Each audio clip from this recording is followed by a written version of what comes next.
বাবার বন্ধু হিসাবে আমি কাকুকে প্রণাম করলাম, কাকুকে রিসেপশন ওটাতে আবার রাজনীতি করছে। কিন্তু যদি কাকু রাজনীতি করতে এসছে, কাকু এমন একটা সাম্প্রদায়িক দল করছে যে দলটাকে পুরো ভারতবর্ষ সাপোর্ট করছে, ওটা তো আমরা কোনোদিনই করি না। এটা কি মনে হলো সৌজন্যের রাজনীতি? সৌজন্য আছে, আমাদের বাবার সাথে বন্ধুত্ব ছিল, বাবার মূর্তিতে মালা দিতে এসছে, ওখানে তো আমাদের মানা করার কিছু নেই।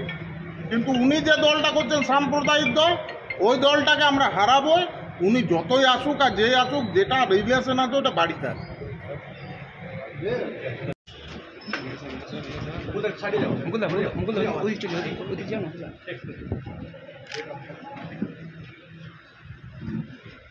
মানিক দায় অমর রহে, অমর রহে, অমর রহে। মানিক দায় অমর রহে, অমর রহে, অমর রহে। মানিক দায় অমর রহে, অমর রহে, অমর রহে। বন্ধু মানিক উপাধ্যায় আমার রহে, অমর রহে, অমর রহে। বন্ধু মানিক উপাধ্যায় আমার রহে, অমর রহে, অমর রহে। আমার বন্ধু মানিকে আমার রহে, অমর রহে, অমর রহে। আমার বন্ধু মানিকে অমর রহে, অমর রহে। আমার রহে। আমার রাজনৈতিক গুরু হচ্ছে মানিক উপাধ্যায়। আমি মানিকদার কাছ থেকে রাজনীতি শিখেছি। আমার রাজনৈতিক গুরু মানিক উপাধ্যায়। মানিক উপাধ্যায়কে শ্রদ্ধা জানাচ্ছি।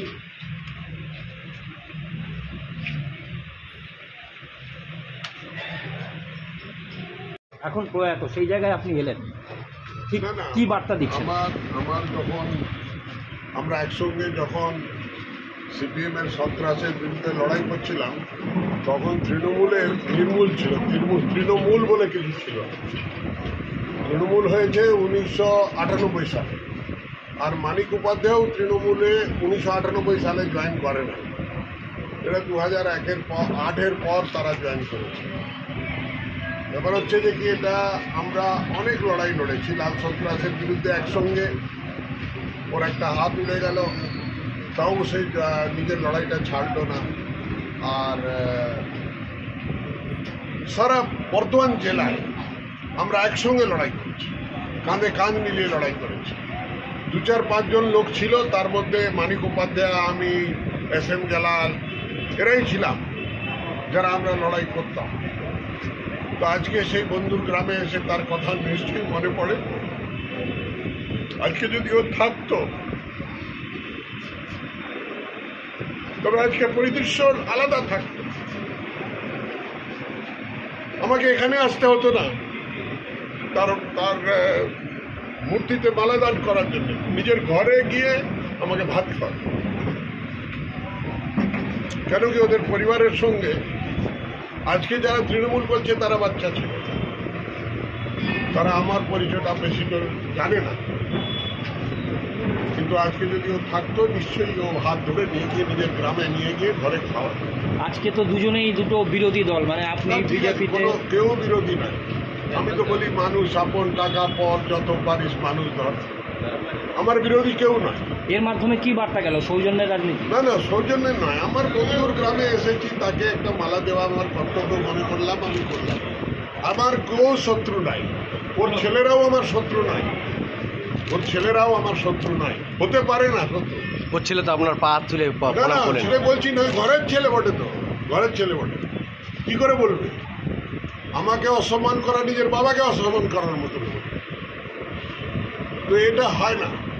আমাদের একটা সৌজন্যমূলক যে কোনো পার্টিতে আমার বন্ধু বান্ধব যাদের সঙ্গে আমি রাজনীতি করেছি বা যাদের বিরোধিতা করেছি ছাত্র রাজনীতি করার সময়, তারাও আজকে বন্ধু। তাদের বউরা, তাদের বাড়ির পরিবারের সন্তানরা এসে প্রণাম করছে আর কথা বলছে, বলছে দাদা আপনি এসেছেন, ভূমিপুত্র আসল ক্যান্ডিডেট আমরা পেয়েছি, আমরা সমর্থন করছে লোক।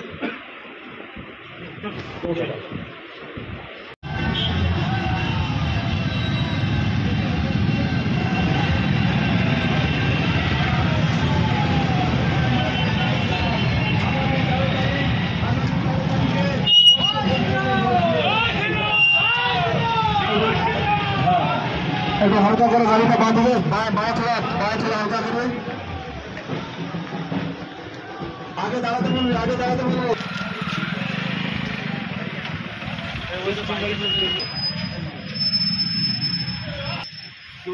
কেমন আছি জিজ্ঞেস করছিস?